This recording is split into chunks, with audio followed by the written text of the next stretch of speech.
namaku Ayla, usia 30 tahun. Aku seorang istri dari pria yang dulu kupercaya sebagai anugerah terindah dalam hidupku, Bayu. Kami sudah menikah selama 5 tahun, dan selama itu aku berusaha menjadi istri yang baik, yang setia, yang mengurus rumah tanpa pernah menuntut lebih. Awalnya, kehidupan rumah tangga kami berjalan seperti yang kubayangkan. Meski tidak selalu sempurna, aku merasa cukup. Kami tertawa bersama, makan malam bersama, dan saling memeluk sebelum tidur. Tapi semua itu kini tinggal kenangan. Perlahan-lahan, kehangatan itu sirna, berganti jarak yang tak terlihat namun terasa menusuk dada. Maaf, sayang. Aku harus lembur lagi malam ini. Ada klien dari luar kota, ujar Bayu pada suatu malam, bahkan tanpa menatap wajahku. Aku hanya mengangguk pelan, meski hatiku sudah lama tak percaya. Sudah berbulan-bulan Bayu pulang larut malam. Bahkan akhir-akhir ini, ia sering tak pulang sama sekali. Alasannya selalu sama, kerja lembur, klien penting, proyek besar. Tapi sebagai istri, aku mulai merasakan sesuatu yang tak beres. Bukan hanya dari jam pulangnya, tapi juga dari sikapnya. Ia sudah jarang menyentuhku, bahkan sekadar menggenggam tanganku pun seperti beban. Sementara itu, ada satu sosok yang akhir-akhir ini sering datang ke rumah, Tante Rina, adik dari ibuku. Dia seorang janda beranak satu yang tinggal tak jauh dari perumahanku. Sejak suaminya meninggal 2 tahun lalu, ia sering mampir ke rumahku, katanya untuk menghibur diri.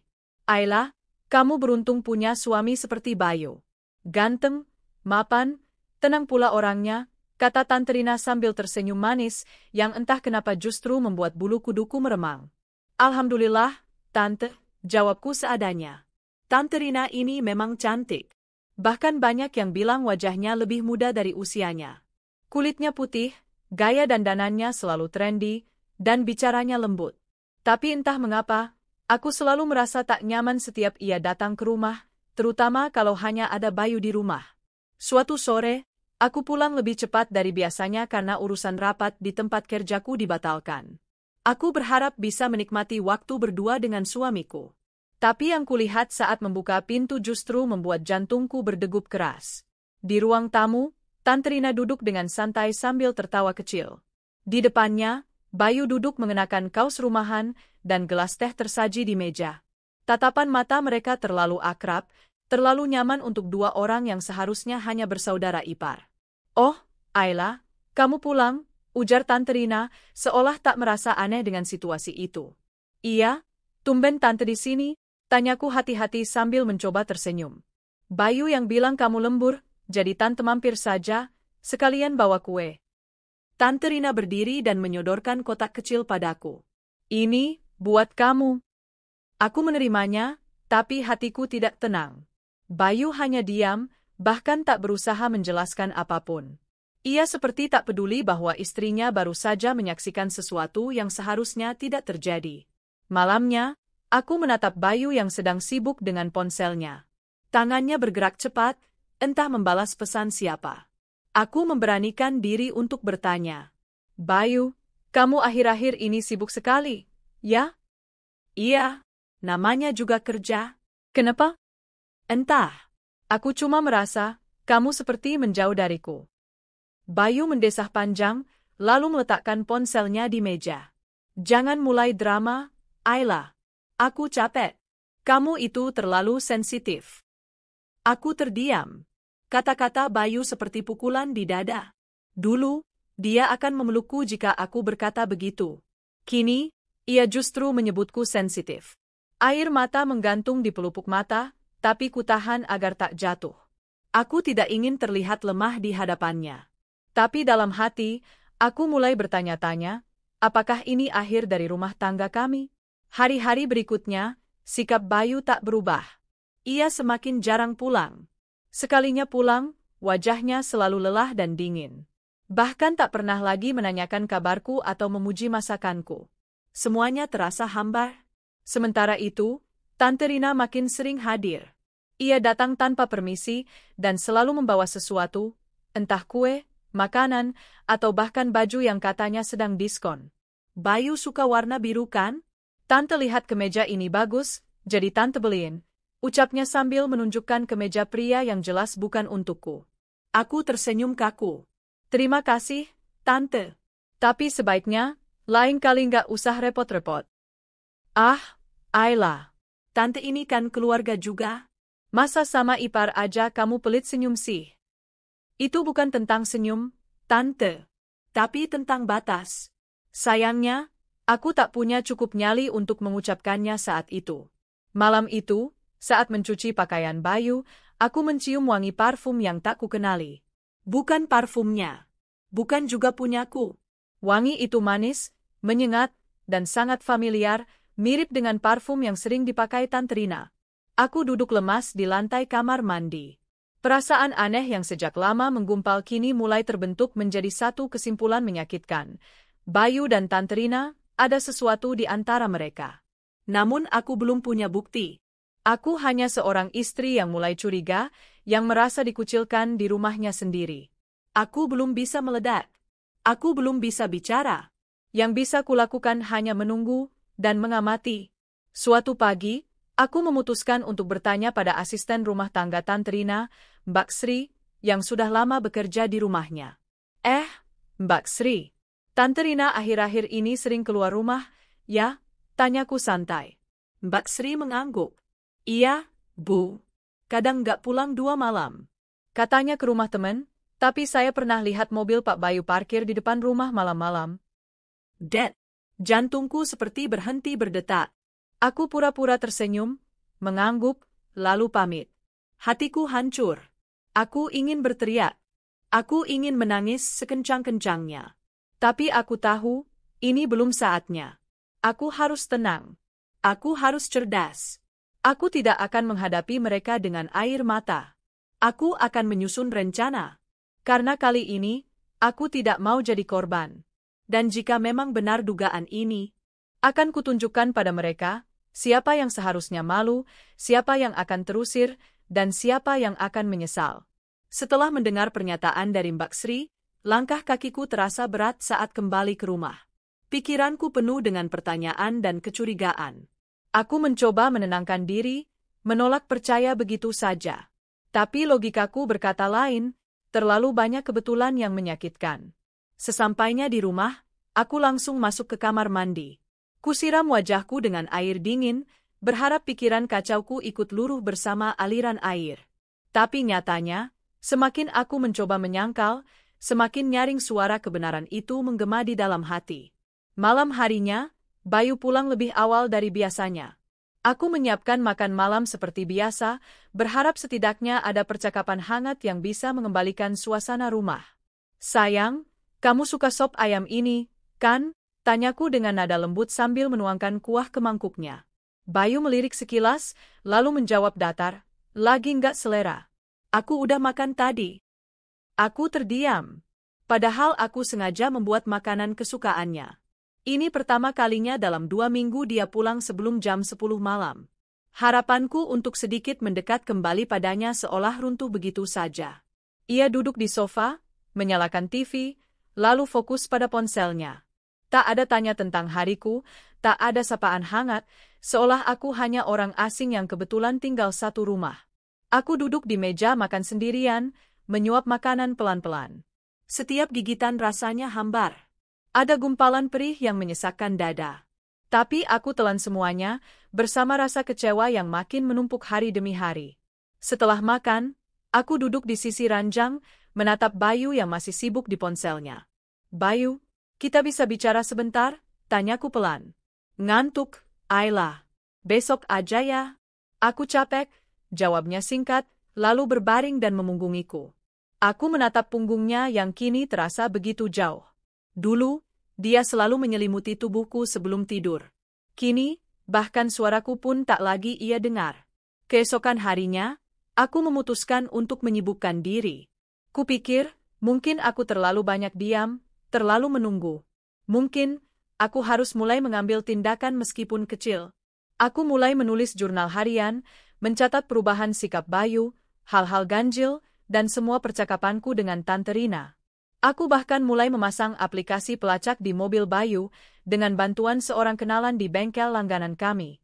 Bukan karena ingin menguntit, Tapi aku butuh kepastian. Aku tidak mau berasumsi lalu menyerang. Aku butuh bukti nyata. Hari itu juga, aku mendatangi rumah orang tuaku. Bukan untuk mengadu, tapi hanya untuk mencari udara yang lebih lega. Kamu kelihatan pucat, Ayla, kata ibuku. Bayu baik-baik saja, kan? Aku tersenyum samar. Iya, Bu. Dia cuma lagi sibuk. Ibuku mengangguk. Tapi tatapan matanya menunjukkan kekhawatiran. Ia ingin bertanya lebih jauh, tapi mungkin merasa belum waktunya. Lagi pula, selama ini aku selalu berusaha menjaga nama Bayu di depan keluarga. Aku terlalu cinta untuk membiarkan orang tahu bahwa rumah tanggaku sedang diambang kehancuran. Sebelum pulang, aku memutuskan mampir ke minimarket dekat rumah. Saat keluar dari pintu, aku terpaku. Di seberang jalan, kulihat mobil Bayu. Mobil itu terparkir di gang sempit yang menuju perumahan kelas menengah.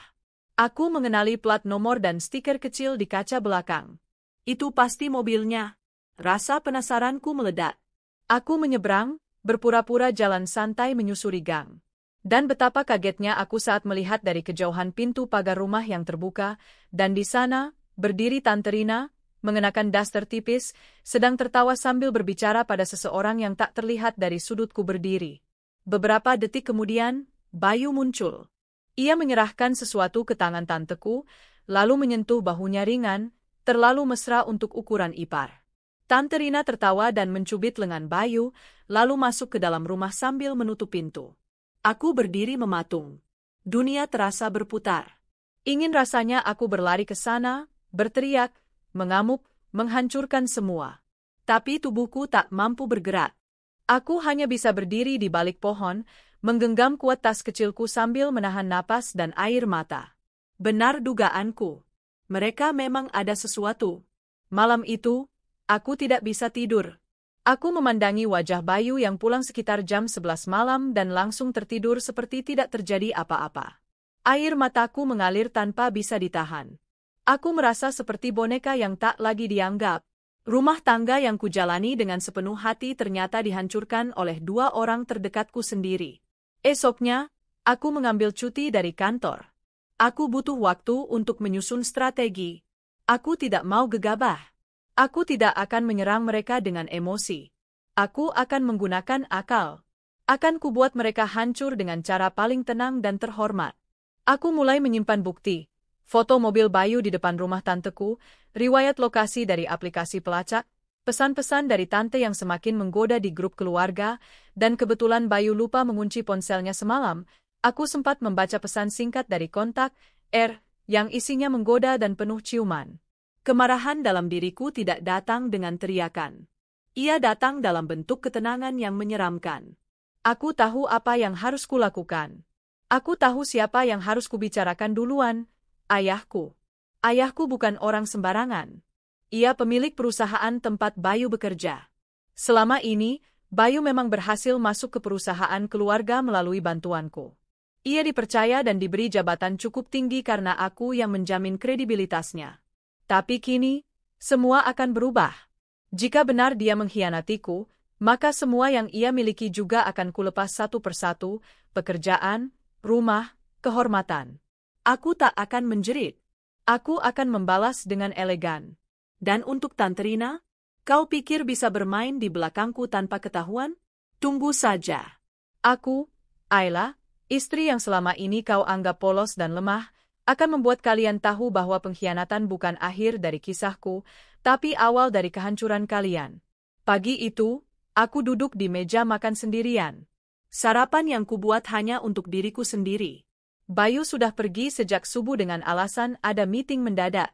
Tapi aku tahu, itu hanya dalih untuk bisa pergi lebih cepat ke tempat yang dia inginkan, mungkin ke rumah tanteku itu. Sambil memegang secangkir teh hangat, aku membuka kembali file di laptop berisi semua bukti yang mulai kukumpulkan. Foto mobil Bayu di depan rumah Tante Rina, tangkapan layar pesan-pesan mencurigakan dari kontak bernama dan laporan lokasi dari aplikasi pelacak. Semuanya mulai membentuk potongan puzzle besar yang menunjukkan satu hal, pengkhianatan. Aku tak lagi menangis. Justru ada semacam kekuatan aneh yang mulai tumbuh dalam diriku. Dulu, aku hanya perempuan biasa yang mencintai suaminya sepenuh hati. Tapi sekarang, aku adalah istri yang dikhianati dan sedang bersiap melakukan pembalasan paling diam-diam, paling tajam. Hari itu, aku menelepon ayah. Pak, bisa nggak kita ketemu sebentar sore ini? Tapi aku minta, jangan cerita dulu ke siapa-siapa ya. Ayah hanya diam sebentar, lalu menjawab tenang, datang saja ke kantor jam 4, kita ngobrol di ruangan ayah. Pukul 4 sore, aku masuk ke kantor pusat perusahaan keluarga. Banyak pegawai menyapaku ramah, sebagian bahkan tidak tahu aku adalah istri dari Bayu, manajer senior mereka. Itu karena aku memang tidak suka pamer hubungan, apalagi dalam dunia kerja. Tapi hari ini, justru hubunganku dengan Bayu yang ingin kutarik keluar dari sana. Di ruang kerja ayah yang megah namun hangat, aku menunjukkan semua bukti. Ayah terdiam lama. Jemarinya menekan pelan meja kayu besar itu, matanya menatap layar laptop dengan fokus penuh. Tak ada satu patah kata pun keluar dari bibirnya sampai kututup laptopku dan menarik napas panjang. Aku ingin dia dikeluarkan dari perusahaan ini, Pak, ucapku akhirnya. Dia bukan hanya mengkhianati aku, tapi juga tidak profesional. Belakangan ini dia sering cuti mendadak, lembur fiktif, bahkan ada dana entertain yang mencurigakan. Ayah masih diam. Tapi matanya kini menatapku dengan campuran iba dan kekaguman. Kamu yakin dengan semua ini, Ayla? Aku mengangguk mantap. Aku sudah cukup diam, Pak. Ayah mengangguk perlahan. Baik. Tapi ayah tidak akan bertindak hanya karena kamu anak ayah. Kita jalankan prosedur audit dulu, dalam waktu 2 minggu hasilnya akan keluar. Kalau terbukti, dia bukan hanya dipecat, dia juga bisa dituntut. Aku mengangguk setuju. Aku tidak ingin menggunakan jalur emosional. Aku ingin semuanya berjalan sesuai aturan. Aku ingin menang dengan cara terhormat. Sementara itu di rumah, Tante Rina semakin menjadi-jadi. Seolah tak tahu malu, dia mulai muncul di rumah setiap 2 hari sekali. Bahkan pernah suatu sore, ia datang memakai dress ketat, lengkap dengan lipstik merah menyala, padahal aku sudah jelas-jelas berada di rumah. Oh, Ayla di rumah toh, katanya sambil tersenyum sok manis. Iya, Tante. Memangnya Tante pikir saya di mana? Jawabku datar. Ia hanya tertawa kecil. Kirain kamu masih di kantor, soalnya Bayu bilang biasanya kamu pulang malam. Kalimat itu membuatku ingin menampar wajahnya. Tapi aku masih bisa mengendalikan diri. Hari itu, ia datang membawa puding mangga. Anehnya, dia memberikannya langsung ke Bayu yang baru pulang, lalu menyuapinya sepotong di ruang tamu. Ayo coba, Bayu. Tante buat ini khusus buat kamu, katanya genit. Aku yang melihat dari arah dapur pura-pura tidak melihat. Tapi dalam hatiku sudah menyiapkan skenario balasan yang lebih besar. Aku pun mengatur waktu untuk berbicara dengan ibuku. Tapi kali ini, aku ingin membuka semuanya. Bu, aku mau tanya sesuatu yang mungkin agak sensitif, kataku pelan sambil menyeduh teh untuk ibu. Apa, Nak? Waktu kecil, Tante Rina sering dekat sama siapa sih? Maksudku, pernah nggak dia naksir sama suami orang atau semacamnya? Ibuku menatapku curiga. Kok kamu nanya gitu? Aku menggertakkan gigi. Karena kayaknya, dia naksir suamiku, Bu. Ibu langsung menegakkan punggung. Apa? Kamu serius, Ayla? Aku pun bercerita semuanya. Mulai dari keanehan sikap Tante Rina, bukti-bukti yang kupunya, sampai interaksi mereka yang terlalu akrab. Ibu tampak syok, lalu wajahnya memerah. Astagfirullah, berani-beraninya adik ibu sendiri. Ibu langsung berdiri. Tunggu, Ayla. Besok kita datang ke rumahnya. Ibu akan konfrontasi langsung. Ini udah nggak bisa dibiarkan. Aku menggeleng cepat. Belum, Bu. Aku belum mau buka semuanya sekarang. Biar dia terus merasa aman dan nyaman. Biar mereka terus bermain api tanpa sadar kalau sebentar lagi mereka yang akan terbakar. Ibu menatapku, lalu mengangguk dengan mata berkaca-kaca. Kamu kuat sekali, Nak. Aku tersenyum miris. Aku terpaksa, Bu. Beberapa hari kemudian, aku menerima email dari auditor internal kantor ayah. Hasil awal audit menunjukkan indikasi penyalahgunaan dana operasional oleh Bayu. Beberapa pengeluaran tidak sesuai dengan aktivitas perusahaan. Seolah makin terbukti bahwa Bayu bukan hanya berselingkuh secara moral, tapi juga secara profesional. Aku semakin yakin. Dan rencana besar mulai kuatur, menghancurkan reputasi Bayu dan mempermalukan Tante Rina di depan keluarga. Tapi untuk itu, aku butuh satu hal lagi, bukti visual yang tak bisa disangkal. Aku memanggil seorang teman lama yang bekerja sebagai penyelidik swasta. Dian, aku butuh bantuanmu. Aku mau buktikan bahwa suamiku menginap di rumah tantenya yang janda. Bisa kamu tangkap fotonya malam-malam kalau mereka masuk rumah bareng? Atau kalau bisa, saat keluar rumah di pagi hari? Dian mengangguk mantap. Bisa. Kasih aku alamat dan jadwal kemungkinan mereka bareng. Sisanya biar aku yang urus. Akhirnya aku menyerahkan semuanya ke tangan profesional. Dalam beberapa hari, aku yakin akan mendapat bukti yang akan menjadi peluru pamungkas. Malam-malam berikutnya, Bayu semakin jarang pulang. Ia hanya mengabari lewat pesan singkat, "Aku nginep lagi, banyak kerjaan." Pesan-pesan dingin itu dulu membuatku menangis. Kini aku hanya tersenyum sinis. Kerjaannya tidur bareng tanteku sendiri, gumamku sambil menatap layar ponsel. Suatu pagi, aku mendapat kiriman pesan dari Dian. Foto terlampir. Lokasi, rumah yang kamu tandai. Waktu, pukul 22.37 malam. Subjek, laki-laki, Bayu, keluar dari mobil, disambut wanita, Tante Rina, lalu masuk ke dalam rumah. Beberapa detik kemudian, masuk lagi satu foto. Pagi hari. Waktu, pukul 6.04. Kedua subjek keluar bersama. Pria berpakaian rapi, dijemput sopir kantor. Wanita melambaikan tangan. Tanganku gemetar. Bukan karena sedih, tapi karena akhirnya aku punya senjata terakhir. Dan sekarang waktunya aku menyusun panggung utama. Hujan turun pelan-pelan membasahi kaca jendela kamar saat aku duduk termenung, memandangi layar ponsel. Foto-foto dari Dian terus kuperiksa berulang kali. Gambar-gambar itu terasa seperti silet tajam yang mengiris harga diriku, tapi justru semakin memperkuat tekadku. Suamiku, lelaki yang dulu bersumpah setia di pelaminan, kini memilih tinggal di rumah tanteku yang janda.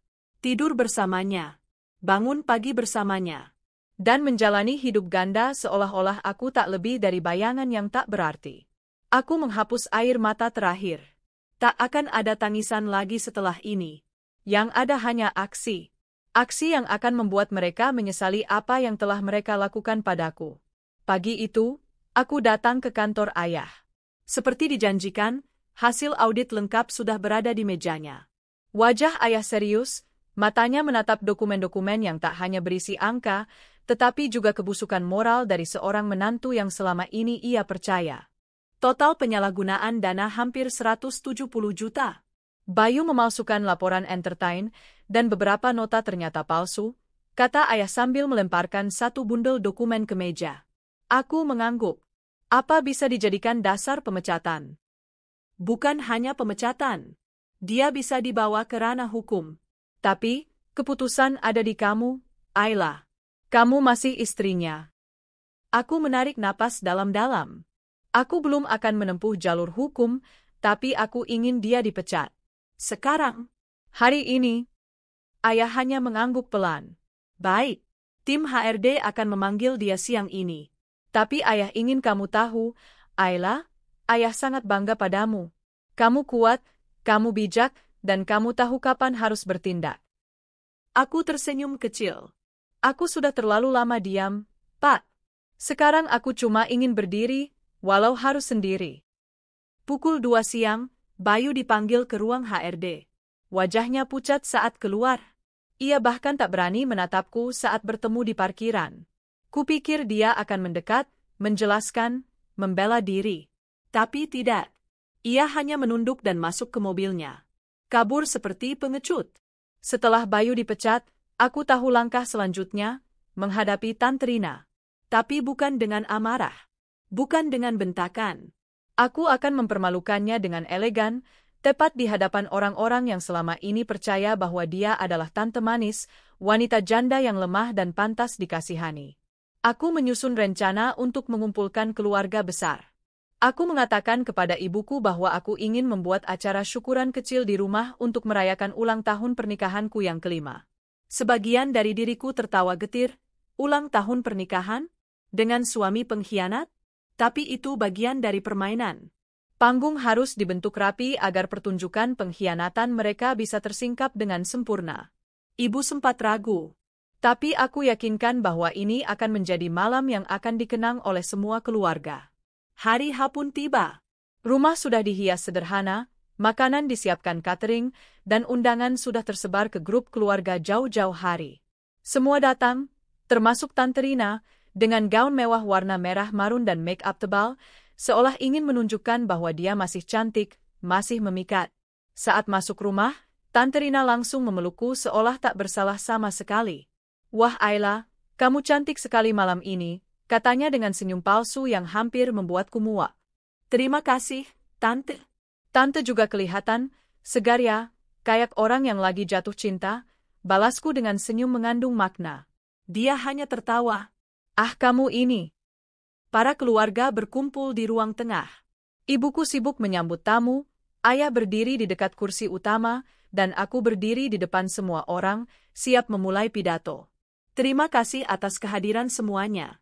Aku tahu ini acara yang sederhana, tapi sebenarnya aku tidak hanya ingin merayakan ulang tahun pernikahanku yang kelima, aku ingin menunjukkan sesuatu yang penting yang harus diketahui keluarga. Semua mulai memperhatikan. Tante Rina masih tersenyum di antara kerumunan. Aku mengambil laptop dan menampilkan layar ke TV besar di ruang tamu. Semua mata mengarah ke sana. Selama ini, aku diam. Tapi hari ini aku akan bercerita. Tentang suamiku. Tentang pengkhianatan. Terdengar bisik-bisik pelan. Suasana berubah tegang. Kuklik satu folder bernama Pengkhianatan Bayu Arina.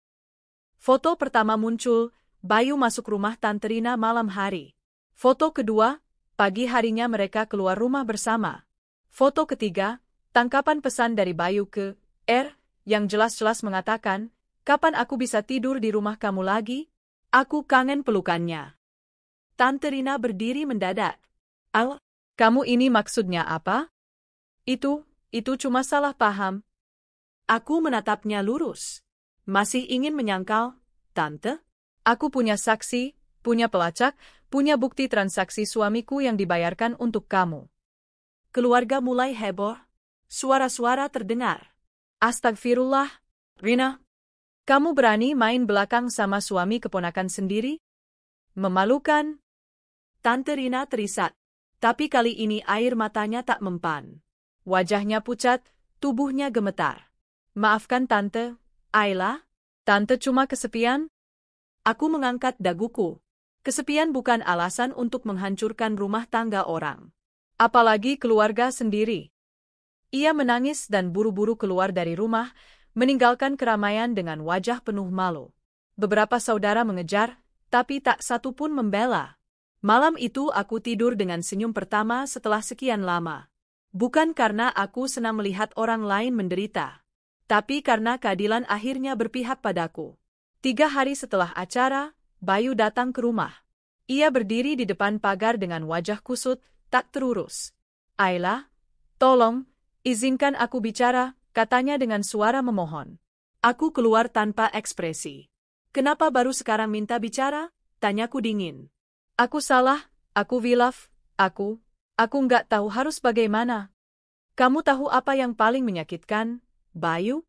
Bukan karena kamu selingkuh, tapi karena kamu mengkhianati aku dengan perempuan yang aku anggap keluarga. Kamu tidur di rumah yang dulu jadi tempat aku berteduh saat kecil. Kamu bawa kehinaan ke dalam darahku sendiri." Dia terisak. Aku menyesal. "Ayla, aku kehilangan segalanya. Pekerjaan, harga diri, semuanya, izinkan aku memperbaiki." Aku menatapnya, lalu tersenyum tipis. "Aku tidak akan menghinamu seperti kamu mempermalukanku. Aku hanya akan memberimu satu jalan keluar. Pergi. Aku akan ajukan cerai. Aku tidak ingin melihat wajahmu lagi di rumah ini." Dia menangis, lututnya hampir jatuh ke tanah. Tapi aku tak bergeming. Kukunci pagar dan masuk kembali ke dalam rumah. Hari itu, aku resmi memilih untuk mencintai diriku sendiri. Bukan lagi wanita yang memohon disayangi, tapi wanita yang tahu kapan harus menghentikan luka dan mengubahnya menjadi kemenangan. Setelah malam itu, rumahku terasa lebih sunyi. Bukan karena kesepian, tapi karena beban besar telah lepas dari pundakku.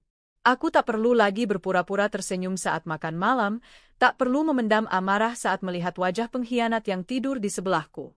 Kini, aku bisa bernapas lebih leluasa. Namun di balik rasa lega itu, muncul perasaan getir yang tak bisa kupungkiri. Bukan karena aku masih mencintai Bayu, tapi karena pengkhianatan itu datang dari dua orang yang pernah aku percaya, suamiku dan tanteku sendiri. Tak lama setelah insiden di acara keluarga, teleponku berdering. Nama di layar membuatku mengerutkan kening. Tante Rina. Aku sempat ragu, tapi akhirnya kuangkat. Halo? Suara di seberang terdengar serak. Ayla, tante mau bicara. Tolong sekali saja. Aku terdiam sesaat, lalu menjawab, kalau tante ingin meminta maaf, aku sudah memaafkan. Tapi kalau tante berharap aku akan menerima semuanya kembali seolah tak terjadi apa-apa, aku bukan wanita selemah itu. Tante hanya ingin kamu tahu, semuanya nggak semudah kelihatannya. Tante memang salah. Tapi tante juga cuma perempuan yang butuh dicintai. Aku menarik napas panjang. Butuh dicintai? Tante punya banyak pilihan di dunia ini. Tapi kenapa harus Bayu? Suami keponakan sendiri? Aku ini darah daging ibu. Tante tega? Tante Rina terisak. Tante menyesal. Aku tak ingin mendengar lebih banyak. Aku menutup telepon. Sudah cukup. Tangisan, penyesalan, semua itu tak akan mengubah fakta bahwa aku telah dikhianati 2 kali. Beberapa hari kemudian, aku resmi mengajukan gugatan cerai ke pengadilan agama. Prosesnya cukup cepat karena tidak ada perlawanan dari Bayu. Mungkin dia tahu, tidak ada gunanya melawan saat semua bukti dan kesalahan ada di pihaknya. Yang lebih mengejutkan, saat aku datang ke pengadilan untuk sidang pertama, Bayu sudah ada di sana. Wajahnya lebih kurus, rambutnya berantakan, dan matanya sembab. Aku cuma ingin bilang terima kasih, Ayla, ucapnya saat kami berdiri menunggu sidang dimulai. Aku menatapnya sekilas. Terima kasih untuk apa? Untuk pernah jadi istri yang sangat baik. Aku sadar sekarang, aku kehilangan sesuatu yang gak akan bisa aku dapat lagi. Aku tersenyum tipis. Sayangnya kamu baru sadar setelah kamu buang semuanya. Ia mengangguk pelan. Kamu benar. Aku menoleh ke depan. Tak ingin larut dalam percakapan. Di mataku, Bayu bukan lagi seseorang yang layak kuberikan air mata. Dia hanya bagian dari masa lalu yang kini sedang kulipat rapi untuk kusimpan sebagai pelajaran hidup. Setelah proses perceraian selesai, aku memutuskan pindah ke apartemen kecil yang dulu pernah aku beli sebelum menikah. Aku ingin memulai hidup dari awal. Sendiri, tapi damai. Selama berminggu-minggu, aku fokus pada diriku sendiri. Aku ikut kelas yoga, membaca buku, menata ulang rencana hidup. Bahkan aku mulai mengembangkan bisnis online kecil-kecilan yang sudah lama aku impikan, butik pakaian muslim modern. Respon pasar cukup baik. Apalagi setelah aku membuat akun media sosial untuk promosi, pembeli mulai datang dari berbagai kota. Aku kembali menemukan versi diriku yang selama ini terkubur oleh peran sebagai istri yang terlalu sibuk mengurus rumah dan suami. Suatu hari, saat aku sedang menyiapkan pesanan di butik kecilku, seorang wanita datang menghampiri. Permisi, ini butik milik Mbak Ayla, ya? Aku menoleh dan tersenyum. Iya, benar. Ada yang bisa saya bantu? Wanita itu terlihat ragu. Maaf kalau ini mengejutkan. Tapi saya keponakannya Tante Rina. Aku tertegun. Oh? Wanita itu menghela napas. Saya cuma mau bilang, sekarang Tante Rina sakit. Dia sering mengurung diri di kamar. Banyak keluarga yang menjauhi. Hidupnya jadi kesepian. Tante saya minta tolong sampaikan bahwa dia minta maaf, dan kalau bisa, dia ingin bertemu sekali lagi. Aku tidak langsung menjawab. Ada rasa campur aduk. Tapi kemudian aku berkata dengan tenang, katakan pada Tante Rina, saya sudah memaafkan. Tapi untuk bertemu, mungkin tidak untuk saat ini. Saya masih menyembuhkan diri. Wanita itu mengangguk. Terima kasih, Mbak. Saya yakin Tante Rina akan lega mendengarnya. Setelah dia pergi, Aku duduk lama di depan meja kasir. Kupandangi pantulan wajahku di kaca. Dulu, aku mungkin akan merasa puas mendengar bahwa mereka hancur. Tapi sekarang, aku justru merasa kosong. Bukan karena kasihan, tapi karena aku tak butuh pembalasan lebih. Luka hatiku bukan lagi untuk dibalas, tapi untuk dijahit rapi dan kutinggalkan. Suatu malam, aku mengunjungi rumah orang tuaku. Ibu menyambutku dengan pelukan hangat. Anakku makin cantik dan kuat sekarang, katanya dengan mata berbinar. Aku tersenyum, menahan haru. Terima kasih sudah selalu mendukung aku, Bu. Bayu pernah datang ke rumah. Tapi ayah nggak izinkan dia masuk. Aku mengangguk. Biar dia belajar bahwa segala keputusan punya konsekuensi. Ayla, ibu menggenggam tanganku. Kamu yakin tidak ingin menikah lagi suatu hari nanti? Pertanyaan itu membuatku terdiam sejenak. Entahlah, Bu. Sekarang aku cuma ingin mencintai diri sendiri dulu. Kalau nanti ada yang datang dan benar-benar tulus, mungkin aku akan memberi kesempatan. Ibu mengangguk penuh pengertian. Yang penting, kamu bahagia, katanya. Aku tersenyum. Aku bahagia, Bu. Mungkin bukan bahagia seperti di dongeng. Tapi bahagia yang lahir karena aku berani menyelamatkan diriku dari hubungan yang salah. Beberapa minggu kemudian, aku membuka akun media sosialku untuk membalas beberapa pesan dari pelanggan. Tapi satu pesan membuatku terdiam. Sebuah akun bernama Rina_Hidayah menuliskan pesan singkat. Ayla, terima kasih sudah tidak menghancurkan aku lebih dari ini. Aku hidup dengan rasa bersalah setiap hari. Aku berdoa semoga kamu dipertemukan dengan orang yang mencintaimu dengan layak. Aku tahu aku tidak layak dimaafkan, tapi aku tetap berharap suatu hari kamu bisa benar-benar menghapus bayangan burukku dalam hidupmu. Aku menatap pesan itu lama. Lama sekali. Lalu aku menulis balasan. Tante Rina, saya sudah memaafkan. Tapi bukan untuk tante. Untuk saya sendiri. Karena saya ingin melanjutkan hidup tanpa membawa beban kebencian. Lalu kukirim. Dan kututup akun itu. Selesai. Hari-hariku kini terasa lebih ringan. Aku mungkin pernah jatuh, dikhianati, dipermalukan. Tapi aku juga bangkit, berdiri, dan berjalan lagi. Tidak sebagai istri dari siapa-siapa, bukan sebagai korban dari siapapun. Tapi sebagai Ayla yang baru, yang utuh, kuat, dan tidak lagi tergantung pada cinta yang salah. Dan mungkin, suatu saat nanti, cinta yang benar akan datang. Tapi kali ini, aku tak akan menyerah begitu saja. Aku tahu siapa diriku. Aku tahu apa yang pantas aku terima. Dan aku tahu bahwa luka masa lalu tidak akan lagi menentukan arah hidupku. Karena kini, aku yang memegang kendali. Langit sore di luar jendela apartemenku berwarna jingga keemasan. Aku duduk di balkon kecil sambil menyeruput teh hangat. Angin bertiup lembut, menyentuh wajahku seolah memberi selamat karena aku masih bisa berdiri tegak setelah badai hebat yang merobek hidupku. Sudah hampir 2 bulan sejak perceraian dengan Bayu resmi. Sejak saat itu, aku fokus menata hidup. Butikku tumbuh perlahan, kini sudah memiliki 2 karyawan tetap dan 1 asisten online. Hari-hariku kini dipenuhi aktivitas yang membuatku merasa berarti. Aku tidak lagi bangun tidur dengan kecemasan atau tidur malam dengan air mata. Aku, Ayla, kini hidup mandiri. Dan jujur saja, aku bahagia. Namun, hidup selalu menyimpan kejutan di waktu yang tak terduga. Hari itu, aku menghadiri acara seminar bisnis perempuan mandiri yang diadakan di hotel milik keluarga seorang kenalanku.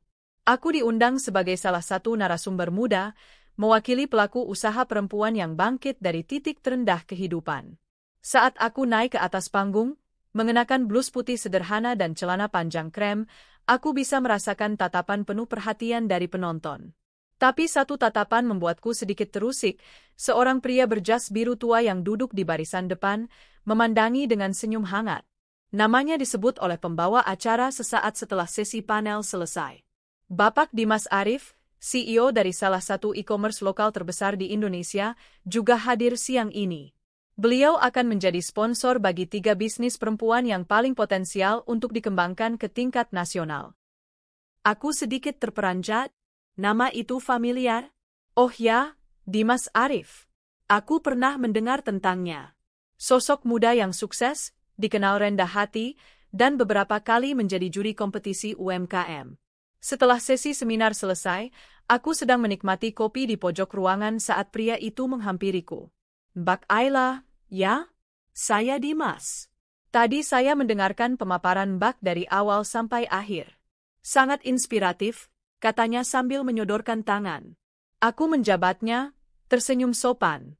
Terima kasih, Pak Dimas. Saya juga merasa terhormat bisa ikut acara ini. Kita sama-sama pengusaha yang memulai dari bawah, ya, katanya, matanya menatap mataku dengan tulus. Aku hanya tersenyum. Tapi dalam hati, aku bisa merasakan aura pria ini berbeda. Tenang, dewasa, tidak sok tahu, dan, entah kenapa terasa nyaman. Obrolan kami berlanjut. Tentang usaha, tentang proses bangkit, tentang pentingnya perempuan mencintai diri sendiri lebih dulu sebelum mencintai orang lain. Sore itu, aku pulang dengan hati yang ringan. Bukan karena perasaanku langsung terbawa suasana, tapi karena aku baru saja bertemu seseorang yang mengingatkanku bahwa dunia ini tidak semuanya gelap. Beberapa hari setelahnya, Dimas menghubungiku lewat email. Ia menawarkan mentoring singkat untuk mengembangkan bisnisku. Aku sempat ragu, tapi akhirnya menyetujuinya. Kami bertemu di salah satu coffee shop kecil di tengah kota. Pertemuan itu menjadi awal dari banyak pertemuan lainnya. Dimas bukan hanya membantuku memahami strategi bisnis lebih dalam, tapi juga sering menyemangati saat aku merasa ragu. Ia tidak pernah menyinggung masa laluku, meski ia pasti tahu berita viral tentang perceraianku dengan Bayu dan skandal keluarga. Ia memperlakukanku seperti seseorang yang layak dihargai, bukan dikasihani. Dalam salah satu pertemuan, aku akhirnya bertanya, Pak Dimas, kenapa Anda repot-repot membantu saya? Saya bukan siapa-siapa. Banyak pelaku UMKM lain yang lebih besar. Ia tersenyum. Karena kamu bukan hanya pelaku usaha, Ayla. Kamu penyintas. Dan penyintas yang kuat adalah sosok yang pantas didukung. Dunia butuh lebih banyak perempuan seperti kamu. Ucapan itu menamparku lembut, sekaligus menenangkan. Tidak ada godaan atau rayuan di sana, hanya pengakuan yang membuatku merasa dihargai. Minggu demi minggu berlalu. Aku tak sadar kapan rasa kagum itu berubah menjadi rasa nyaman. Tapi aku tetap menjaga jarak. Bukan karena aku takut, tapi karena aku ingin memastikan bahwa hatiku benar-benar pulih, bukan hanya butuh sandaran. Suatu malam, setelah sesi diskusi bisnis di tempat biasa, Dimas mengantarku pulang. Di depan pintu apartemen, ia berdiri diam sejenak, lalu berkata, Ayla, aku tahu kamu pernah terluka. Dan aku nggak ingin masuk ke kehidupanmu dengan terburu-buru. Tapi, kalau suatu hari nanti kamu sudah siap, aku ingin jadi orang yang kamu izinkan untuk masuk, bukan untuk menggantikan siapapun, tapi untuk berjalan bersamamu. Aku terdiam. Jantungku berdegup lebih cepat. Aku tak menjawab apa-apa, hanya mengangguk pelan sambil menatap matanya. Malam itu, aku tidur dengan senyum kecil. Bukan karena sedang jatuh cinta, tapi karena aku tahu, aku sedang belajar membuka hati lagi. Namun, hidup tak pernah benar-benar tenang. Beberapa hari kemudian, aku mendapat kabar mengejutkan dari seorang teman. Bayu kembali bekerja di perusahaan milik salah satu kolega bisnis Dimas. Ia mengaku sebagai korban fitnah di perusahaan sebelumnya dan berusaha membangun citra baru. Aku tidak peduli dengan hidup Bayu. Tapi yang membuatku waspada, dia mulai menyebar cerita palsu di lingkungan bisnis. Mengatakan bahwa aku yang dingin, aku yang terlalu sibuk dengan diri sendiri, sehingga ia merasa diabaikan. Aku menutup mataku sejenak, menahan emosi. Dulu, aku memilih diam. Tapi tidak sekarang. Aku tak akan membalas dengan fitnah atau kemarahan. Aku hanya akan berbicara jujur. Aku membuat satu postingan di akun media sosial bisnisku. Tanpa menyebut nama, aku menulis. Kadang, orang yang paling kamu percayai adalah orang yang diam-diam menggali lubang untuk menjatuhkanmu. Tapi aku percaya, kebenaran tidak butuh teriak. Ia hanya perlu waktu untuk menunjukkan dirinya. Dan aku akan terus berjalan, karena aku tahu luka ini sudah sembuh, dan aku tak akan kembali pada sumber racun yang dulu hampir membunuh jiwaku. Postingan itu mendapat banyak respons. Banyak yang mendukung, banyak yang mendoakan. Dan yang paling mengejutkan, Dimas mengirim pesan pendek. Aku bangga padamu. Terus melangkah, Ayla. Kamu bukan hanya hebat, kamu luar biasa. Aku tersenyum. Aku tidak butuh balasan keras untuk orang-orang seperti Bayu. Aku hanya butuh terus menjadi versi terbaik dari diriku sendiri. Sore itu, saat aku duduk di teras butik, langit berubah kemerahan. Seorang gadis kecil lewat di depan toko bersama ibunya. Ia berhenti dan menunjuk etalaseku. Ibu, bajunya lucu banget. Aku mau kayak kakak Ayla. Aku tertawa kecil, melambaikan tangan pada si gadis kecil. Momen itu sederhana, tapi menyentuhku dalam. Dulu, aku pikir hidupku akan berakhir ketika Bayu menghancurkan semuanya. Ternyata tidak. Hidupku baru dimulai. Dan siapa tahu, mungkin di bagian berikutnya, aku akan benar-benar jatuh cinta. Tapi untuk sekarang, aku hanya ingin berkata pada dunia. Aku Ayla. Aku telah dikhianati. Tapi aku memilih untuk tidak menyerah. Dan sekarang, aku menang. Hari-hari berlalu dengan cepat. Bisnis butikku tumbuh stabil, bahkan aku sedang mempertimbangkan untuk membuka cabang kecil di kota sebelah. Tidak pernah terbayang sebelumnya bahwa luka terdalam justru bisa menjadi awal dari perjalanan terindah. Aku menghabiskan lebih banyak waktu dengan diriku sendiri, dan, belakangan ini, dengan Dimas. Entah sejak kapan, kehadirannya menjadi bagian dari rutinitas yang aku tunggu. Obrolan kami mengalir tanpa beban, penuh tawa, penuh dukungan. Ia tak pernah memaksaku membuka hati, hanya mendampingiku, sabar dan konsisten. Namun tetap saja, ada dinding dalam hatiku yang belum sepenuhnya runtuh. Trauma akan pengkhianatan tak bisa begitu saja menghilang. Suatu malam, Dimas mengajakku makan malam di sebuah restoran rooftop yang tenang. Angin sejuk berembus, lampu kota menyala kelap-kelip di kejauhan. Ia duduk di seberangku dengan senyum tenang. Terima kasih sudah mau datang, katanya sambil menuangkan air mineral ke gelasku. Aku tahu kamu sibuk banget belakangan ini. Aku tersenyum. Sibuk yang menyenangkan, sih. Aku malah senang karena akhirnya bisa merasa hidup. Dimas menatapku lama. Ayla, boleh aku jujur malam ini? Aku terdiam sejenak, lalu mengangguk. Aku jatuh cinta padamu, ucapnya pelan namun mantap. Dan aku tahu kamu belum siap. Tapi aku ingin kamu tahu bahwa perasaanku bukan main-main. Aku tidak datang untuk memperbaiki hatimu. Karena kamu sudah memperbaiki hatimu sendiri. Aku hanya ingin ikut berjalan bersamamu, jika kamu mengizinkan. Aku menunduk, menahan debar di dada. Kata-kata itu lembut, tidak menekan, tapi menyentuh tepat di bagian hatiku yang paling rapuh. Dimas, kataku pelan. Kamu tahu aku bukan perempuan tanpa masa lalu. Aku pernah hancur. Aku takut, jika aku membuka hati, aku akan terluka lagi. Ia mengangguk perlahan. Aku tahu, dan aku tidak ingin kamu terburu-buru. Tapi tolong, jangan biarkan rasa takut menahanmu dari kesempatan untuk bahagia. Malam itu aku pulang dalam diam. Tapi bukan diam yang gelisah, melainkan diam yang sedang berperang dengan rasa sendiri. Antara ingin percaya, dan takut kembali kecewa. Hari-hari setelah itu terasa berbeda. Dimas tidak lagi intens menghubungiku, mungkin karena ia tak ingin menekan. Tapi justru dari ketidakhadirannya itu aku sadar, aku merindukannya. Suatu sore, saat aku sedang menata stok pakaian baru di butik, aku membuka pesan chat dan mengetik. Kalau kamu tidak sibuk, bisa temani aku minum kopi malam ini. Tak sampai 5 menit, Dimas membalas. Aku datang. Pukul 7 ya. Dan malam itu, kami bertemu kembali. Aku menatapnya lama, sebelum berkata, aku belum bisa menjanjikan apa-apa, Dimas. Tapi, mungkin aku ingin mencoba. Matanya berbinar. Ia tak menjawab dengan kata-kata, hanya mengangguk dan menggenggam tanganku di atas meja. Hangat, teguh. Dan aku tahu, ini awal dari sesuatu yang baru. Hubunganku dengan Dimas berkembang pelan, alami, tanpa tekanan. Ia tidak pernah menuntut lebih dari yang bisa kuberikan. Ia hadir saat aku butuh, menjauh saat aku ingin sendiri. Dan perlahan-lahan, Kehadirannya mengisi celah-celah kosong yang ditinggalkan masa lalu. Suatu hari, saat kami sedang berkendara ke luar kota untuk melihat lokasi cabang butik baruku, ia berkata, "Kamu tahu, Ayla, aku kagum dengan caramu memulihkan diri. Kamu tidak membalas dendam dengan kebencian. Kamu memilih berdiri. Itu yang membuatku yakin kamu bukan perempuan biasa." Aku tersenyum.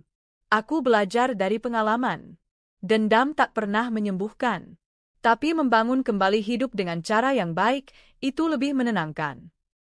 Ia menoleh sekilas, lalu berkata, "Kalau suatu saat kamu benar-benar siap, aku akan tetap di sini." Namun seperti biasa, kebahagiaan tidak datang tanpa ujian. Beberapa minggu setelah kedekatanku dengan Dimas menjadi perbincangan publik karena unggahan foto saat launching cabang baruku, Bayu kembali muncul. Kali ini, bukan dengan wajah memelas seperti dulu, tapi dengan nada marah dan penuh dendam. Ia mendatangi butik baruku tanpa diundang. "Kamu benar-benar tak tahu malu, ya?" serunya saat aku keluar menemui tamu-tamu. "Bayu, apa maksudmu datang ke sini?" Ia tertawa sinis. "Kamu sengaja deketin Dimas supaya bisa balas dendam ke aku, ya? Kamu pikir aku nggak tahu dia yang bikin perusahaan tempatku kerja sekarang menolakku?" Aku terdiam. "Kamu menyalahkan aku karena pilihan hidupmu sendiri. Dia sabotase aku, dan kamu jadi dalangnya." Aku menahan napas, mencoba tetap tenang. "Bayu, aku tidak pernah menyuruh siapapun menjatuhkanmu. Kamu menjatuhkan dirimu sendiri. Dan kalau kamu datang ke sini untuk menebar drama, silakan pergi. Ini tempat usahaku, bukan tempatmu lagi."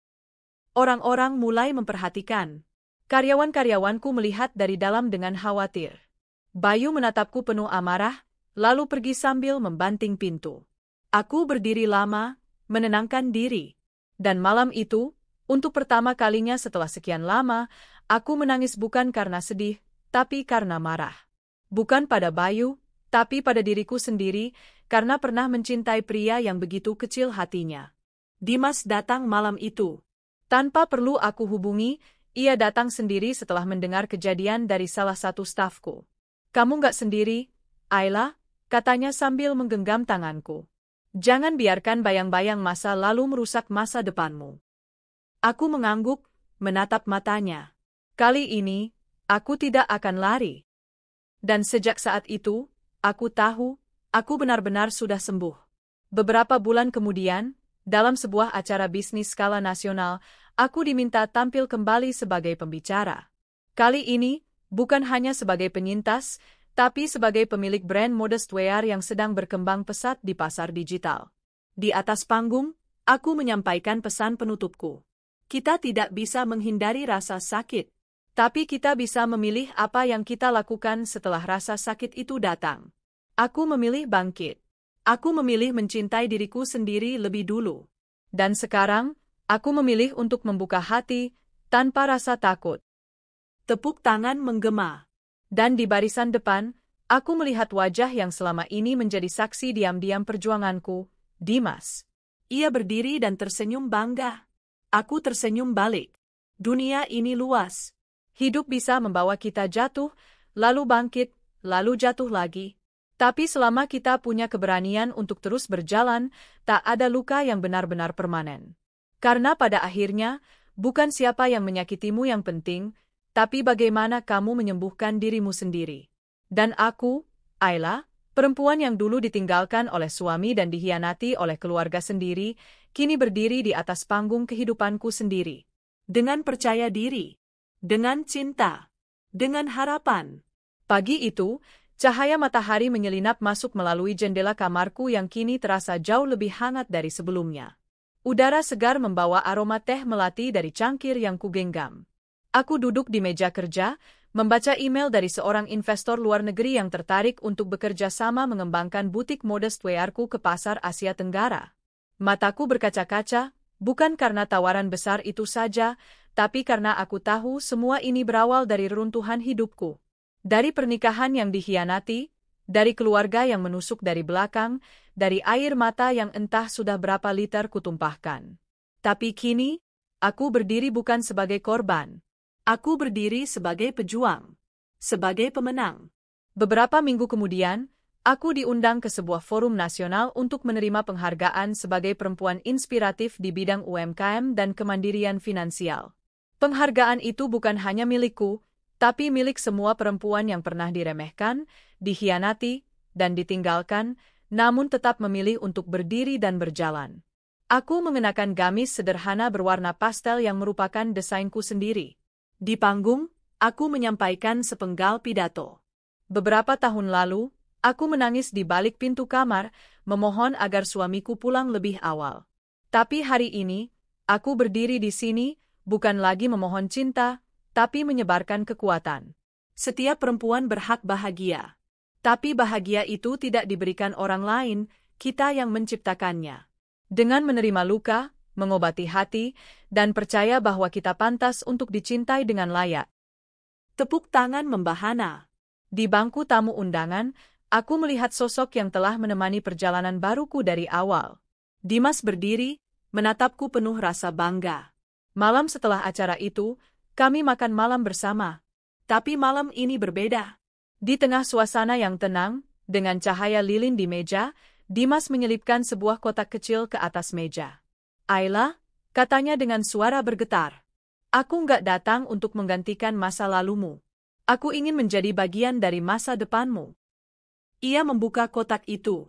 Sebuah cincin sederhana dengan batu kecil berkilau di tengahnya. "Bersediakah kamu menjalani hidup bersamaku, dengan tenang, dengan jujur, dan dengan cinta yang tidak menuntut tapi saling menguatkan?" Air mataku menetes, tapi kali ini bukan karena luka, melainkan karena harapan. Aku mengangguk pelan. "Aku bersedia." Dimas tersenyum, lalu memakaikan cincin itu di jariku. Kabarnya menyebar cepat. Aku tahu akan ada yang sinis, akan ada yang iri. Tapi aku tidak peduli. Karena kali ini, aku tahu pilihan ini bukan pelarian. Ini adalah keputusan yang lahir dari kesembuhan. Ibu dan ayah pun menyambut kabar ini dengan penuh syukur. "Akhirnya kamu menemukan laki-laki yang benar-benar tahu cara mencintaimu," ucap ibuku sambil memelukku. "Ayah bangga kamu melewati semuanya tanpa membalas keburukan dengan keburukan," kata ayah sambil menggenggam tanganku. "Sekarang kamu bukan hanya anak kami. Kamu juga jadi inspirasi banyak perempuan." Seminggu sebelum hari pernikahanku dengan Dimas, aku mendapat pesan dari seseorang yang sudah lama tak terdengar kabarnya. "Tante Rina, Ayla, aku dengar kamu akan menikah. Maaf jika pesan ini mengganggu. Aku tidak mengharapkan apa-apa. Aku hanya ingin bilang, kamu pantas bahagia. Maafkan aku sekali lagi." Aku membaca pesan itu berkali-kali. Rasa sesak yang dulu kutahan tiap kali mengingat wajahnya, kini terasa jauh, seperti bayangan di balik kabut. Aku menulis balasan. "Aku sudah memaafkan, Tante. Tapi maafkan aku jika aku memilih untuk tidak menoleh ke masa lalu lagi. Hidupku terlalu berharga untuk diisi dengan luka yang sama." Dan setelah pesan itu kukirim, aku menghapus kontaknya. Bukan karena benci, tapi karena sudah waktunya menutup lembaran itu. Hari pernikahan kami berlangsung sederhana, hanya dihadiri keluarga dan sahabat terdekat. Aku memilih tidak mengundang terlalu banyak orang. Aku tidak butuh pesta mewah, aku hanya butuh saksi bahwa aku telah memilih kebahagiaan yang utuh. Saat berdiri di samping Dimas di pelaminan, aku merasa seperti Ayla yang baru. Bukan istri yang pernah ditinggal dan dikhianati, tapi seorang perempuan yang bangkit dari keterpurukan dan memilih bahagia karena dirinya sendiri. Dimas menggenggam tanganku erat, lalu berbisik, "Selamat ya, kita akan menulis kisah baru bersama." Aku tersenyum. Tapi kali ini, kita tulis dengan jujur, sabar, dan saling percaya. Setahun kemudian, butikku berkembang jadi 3 cabang. Aku juga memulai komunitas bernama Perempuan Bangkit. Sebuah gerakan untuk mendampingi perempuan yang mengalami kekerasan rumah tangga, perceraian, dan krisis identitas setelah perpisahan. Setiap minggu, kami mengadakan kelas pendampingan, pelatihan usaha, dan sesi curhat bersama. Banyak perempuan datang dengan luka, lalu perlahan-lahan menemukan harapan baru. Salah satu peserta pernah memelukku sambil menangis dan berkata, "Mbak Ayla, kalau bukan karena cerita hidup Mbak yang saya baca dulu, saya mungkin sudah menyerah." Aku menangis dalam pelukannya. Di sanalah aku sadar, penderitaanku dulu tak sia-sia. Ia menjadi pelita bagi yang lain. Hidup bersama Dimas pun berjalan tenang. Ia bukan laki-laki sempurna, tapi ia selalu berusaha memahami. Kami belajar satu sama lain setiap hari. Dan saat ada masalah, kami bicara. Kami tidak saling meninggalkan saat badai datang. Kami memilih duduk, menyeduh teh, lalu mencari jalan keluar bersama. Satu hari, saat kami duduk di taman kecil di belakang rumah sambil menatap langit sore, Dimas berkata, "Kamu tahu, Ayla, hidupmu ini bisa jadi buku." Aku tertawa kecil. Terlalu penuh air mata untuk dibaca. Justru karena itulah, orang lain bisa belajar. Boleh aku bantu menulisnya? Aku menatapnya penuh cinta. Kalau kamu yang menulis, aku yakin hasilnya akan indah. Karena kamu hadir bukan hanya di akhir cerita, tapi sejak aku masih berjuang menyusun kembali puing-puing diriku. Kami saling menatap. Langit perlahan berubah ungu. Senja memeluk kami dengan hangat. Dan dalam pelukan waktu itu, aku tahu, cerita ini telah sampai di bab terakhir, bukan dari hidupku, tapi dari masa lalu yang menyakitkan. Bab baru kini dimulai. Dengan cinta.